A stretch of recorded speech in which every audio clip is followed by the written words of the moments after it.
ngeen jégal na xam naa nag volume bi moom dañ koy nooyal. waaw ba ci kanam waaw da ngay doog a en convalescence. tribune yéenekaay dafa ñëw ci réforme constitutionnelle ou forcing de Pastef noonu la ko tuddee muy coppite bi nga xam ne moom la ñu bëgg a andi. waaw sunu chartum réew sa assemblée nationale yaakaar naa ne tey ji loolu mooy actualité bi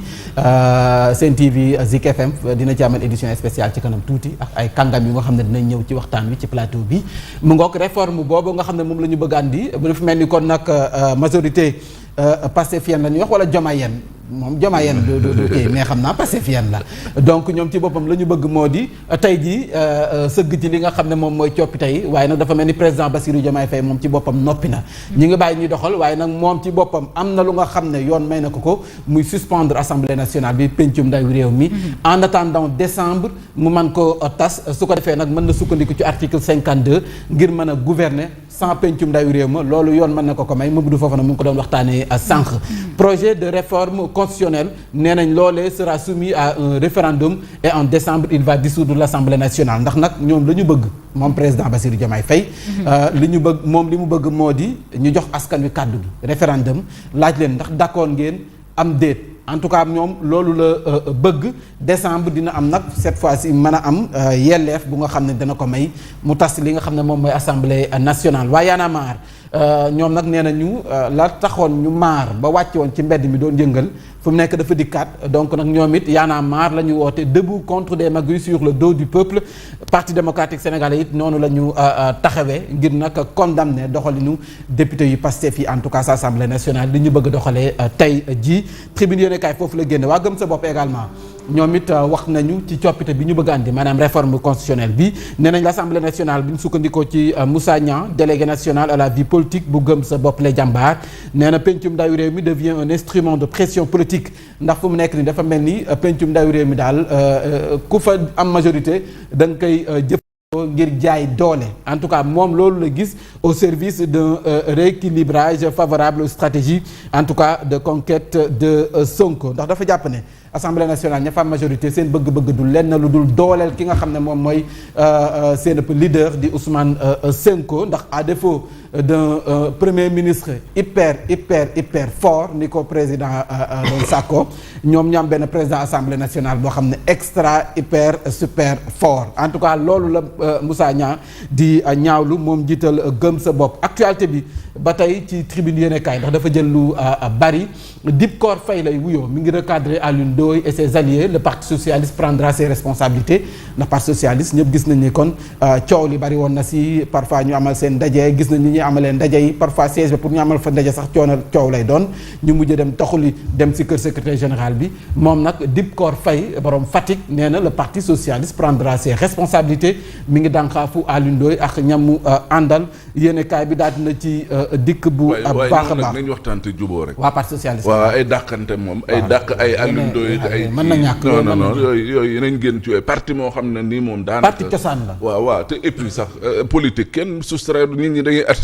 additionné wàññi sax dafa xew yi mu ngoog bu ñu jëwee ba tey ci wàllu politique bi c'est Sonko qui était demandeur du report de l'élection en 2024 sànq yaa si senk yaa koy fàttali man aas moom léegi dafa maa jaaxal aas léegi pànk gi ci moom non léegi ñi dëkk te ngeen ñu xam nañ ne aas ndekete dañu nëbboon boppam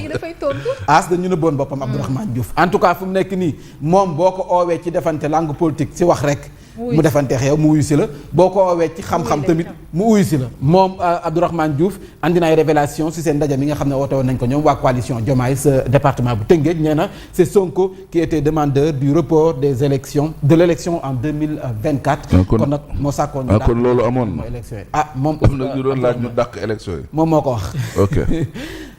Khadim Ba en tout cas fi mu nekk nii ñëpp dañoo taxaw ngir xam la ne kon en tout cas ñaar fukki weer def na ko sa kaso ba kon nag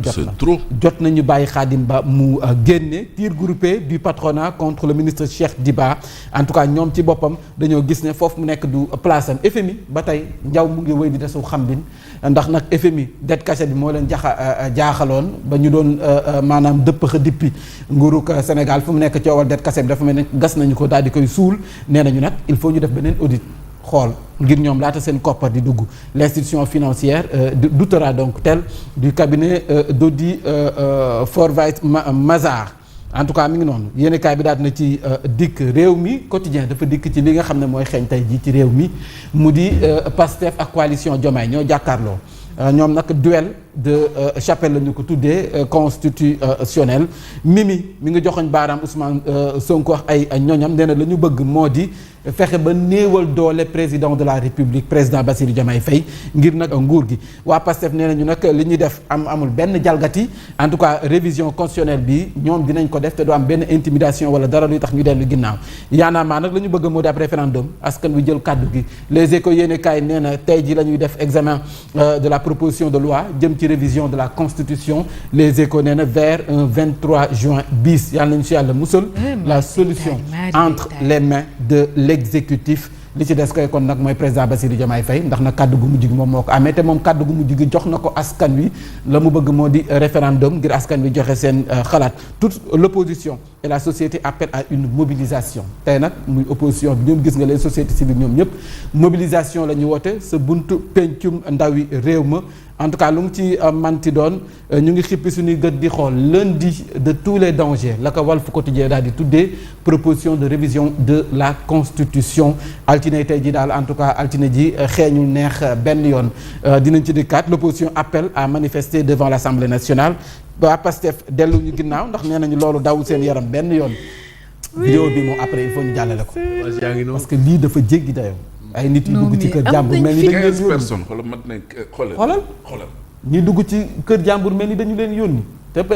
encagoulé ñoom ñëpp nag tamit lii dafa doy waar laas yéene kay appel au rassemblement du PASTEF contre celui de la société civile des syndicats et de l'opposition en tout cas ñi ngi nii laas yéene kay foofu la taxawee de gros nuages la ko tuddee sombre sur le pays xel nag mi ngi si tey nee na Sonko moom Aminata Touré loolu la wax veut dépouiller le président de ses prérogatives Pastef nag ñu ngay assumer ba noppi di andi ay leeral Vox Populi le landerneau politique en ébullition Diomaye opte pour le référendum Pastef persiste président Diomaye li mu woote moo di référendum waa Pastef nag ñoom li ñu bëgg moo di affaire yi jaar sa assemblée nationale yéene kaay bi daal dina ci dikk bu baax a baax source a mi ngi ñëw ci révision constitutionnelle tous contre Pastef dafa mel ni kon Pastef tey ji dañuy wéeti seen xeex bi l'évidence yéene kaay nee nañ révision de la constitution Abdourahmane Diouf met en garde contre une dérive idéologique mu ngoog le quotidien un nouveau juin à griller bu waxee juin jeu de mots la peut-être du juin bi nga xam ne moom la ñuy muqi du gris chimakaay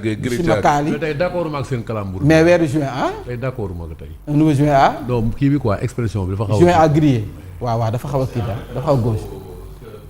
23 juin waaw mais juin à griller bi ñu waxee juin xam nga juin am na lu muy renvoyé waaw yenn saa yi ñu def ko mun na sama tey d'accord ma voilà 15 ans après le 23 juin le même débat sur la constitution l'Assemblée nationale tient sa plénière aujourd'hui dara du leen ci pour yéen rester scotché Sen TV Zik FM en tout cas lépp lu mu ci manti amit di ngeen ko dund en direct ak suñu équipe bi nga xam ne moom la ñuy yebal sur le terrain au référendum l'exclusif foofu la génne révision de la charte fondamentale la constitution populaire gagne au premier tour jeexaleex peut-être le Dakarois touche pas à ma constitution en tout cas noonu la ko tuddee le peuple quotidien ak Mamadou Lamine Massaly nee na ñëpp daje kon fee nga xam ne moom mooy buntu assemblée nationale naka Mame Mbaye Niang def moom moo laxasu woon ci grille yi Mame Mbaye Niang. waaw moo laxasu woon ci grille en tout cas Cheikh Bamba Dièye moo takkoon boppam ci grille voilà mu ngoog critique siège donc siéger c'est trahir la République en tout cas Doudou Ka nee na député yi nekk ci opposition bi bu nañu boycotté li nga xam ne s'ils sont conséquents waruñu teg seen tànk assemblée nationale li nga xam ne moom mooy ndaje mi sa assemblée nationale Bougane ak ay ñoñam dañu rejeter le putsch législatif de Pastef nee nañ cette réforme défigure les institutions affaiblit la fonction présidentielle transforme l'Assemblée nationale en instrument de domination et organise l'effacement institutionnel de l'opposition Yacine Seck dig daje ba suba incha allah jaajëf waay lay neex rek surtout ça ndànk mi sànni merci beaucoup